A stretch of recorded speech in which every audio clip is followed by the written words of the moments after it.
When I was at Apple, one of the things that was transformative about the leadership training was this idea that they infused into all of the leaders at the time, and it was that the idea to assume positive intent. It was with our colleagues, with members of the public, with whatever situation came up, we would assume positive intent. And I think it took a little while for me to adapt to that because the leadership roles I'd been in before were a little bit more managerial. And this was an opportunity to, not just lead my teams differently and think differently about team, but to actually think differently about human potential. I helped to run a team of creatives, and that was their job title. They were called creatives, and I was the lead creative. And it was a team of about 20, and it was some of the best work I've ever done. I threw myself into it. I was able to understand those creatives. I was able to lead because that's the role that I had kind of grown into, had stepped into. But I was able to lead these creatives and interface them with the rest of the store, with our customers, able to help them to grow. That's where I started to understand some of the coaching piece of my passion, actually meeting the individuals, the humans in front of me, and wanting the best for them, wanting them to pursue their art and their craft. And yes, they would show up and they would share it with our customers. They would share it in terms of developing resources, tools, training, videos for use within Apple. They also needed time to dive into that and push into their own creativity for themselves in the evenings and in the weekends, or else they'd just be burnt out. They would be giving too much of themselves, and they needed to find a little spark of their own creativity to pursue at home on the weekend outside of work, so that they could come back in fired up and ready to share their experiences. I think that's where I caught the bug for coaching, because it wasn't just a leadership role and it wasn't just management. It was actually seeing the potential in that human being and inspiring it to move on. And sometimes that was focused on their work goals, but often it was about them just being a better person, truer to themselves. And while I was leading the teams at Apple, that's when I actually started exploring some coaching. I actually started training as a spiritual director in London. And then when we returned to Dublin, I then went and studied to be a life and executive coach. And that's where I'm coming from now. I've spent all my time wanting to be creative myself and trying to figure out how to do that in the day-to-day life of a corporate setting. How to have a little studio here in the weekend, or how to take my camera or make videos for people. And I've really enjoyed that for myself, but I also have learnt and journeyed through so much of that. And I want to help you. I want to help you to find a way to balance life, adulting, your job, and the creative urge that's inside you to produce art. No matter what kind of format or tools or instruments you use, I'd love to help you with that. That's what my creative coaching is. And that might be that I'm helping you with how do you apply that in the real world, or how do you make it part of your job? How do you express yourself in that way? How do you find work that's fulfilling and engaging and empowering you to kind of creatively? But also it could be, how do you find more time in your day? How do you express to your family and partner that this is something you need to do? And if, like me, when you don't do it, it feels a little bit like you're suffocating.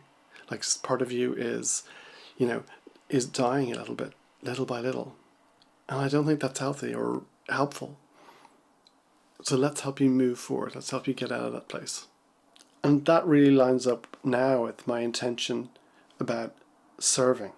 And serving creatives, serving people who are in corporate roles, who have a full-time job, but they still have a passion and a drive and a creativity that bubbles up inside them that they need to express. Maybe you don't have a way to express it at the moment. Maybe you're struggling to find time, make time on the weekends between work and family commitments. And I'd really like to encourage you to find that. The reason I'm reminded about the team I led at Apple is because I actually got to speak to one of the creatives last week. He's at this crossroads where he's had some time out to enjoy and revel in the new child in the house, but also to have a think and to process what's important to him. We had a very interesting conversation, but it reminded me of all of the wonderful creatives that I got to work with, who all have their own energies and passion and stories, and I keep in touch with lots of them. They're thriving and they're growing in their creative capacity, but some of them need a push in the right direction, to be of service. Isn't that what we're put here to do? I was reminded about this book, The Practice by Seth Godin, from a video from Josh, who runs at JHS Pedals.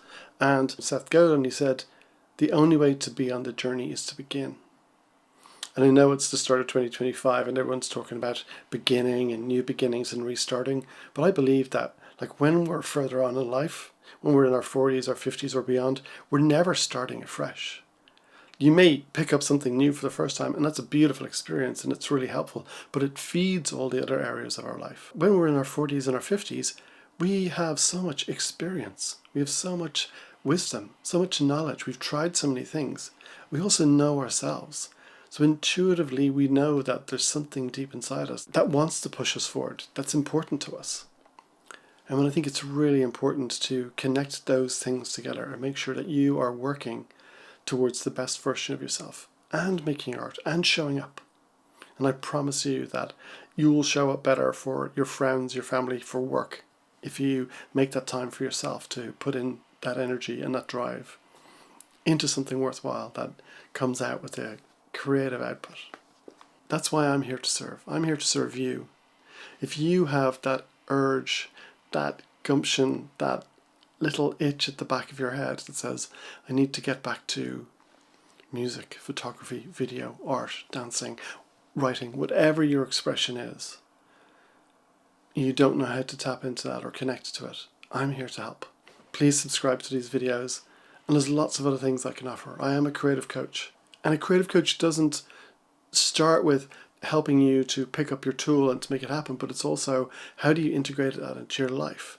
How can you adapt that to your work scenario? How do you change the job that you do, or ask for opportunities to get involved in things that are creative at work? Or how do you make sure that that happens outside of work? You're happy to have work in its little box because you're able to compartmentalize it and go, here's work, here's where I get paid, but then when I get home I have the energy to go and do something else. If that's you, follow along, subscribe, sign up for my email, and I'll take you through some tips where you can start to practice. You can start to figure out a little bit about your journey and where you're at. Connect to what's important to you. Yes, there are no guarantees, but when we choose to serve from a place of our accumulated wisdom and assume positive intent in every interaction, we're not just starting. We're continuing a journey of impact that we began a long time ago. We're not just starting from zero. We're starting with experience, and that makes all the difference. Okay, until next time.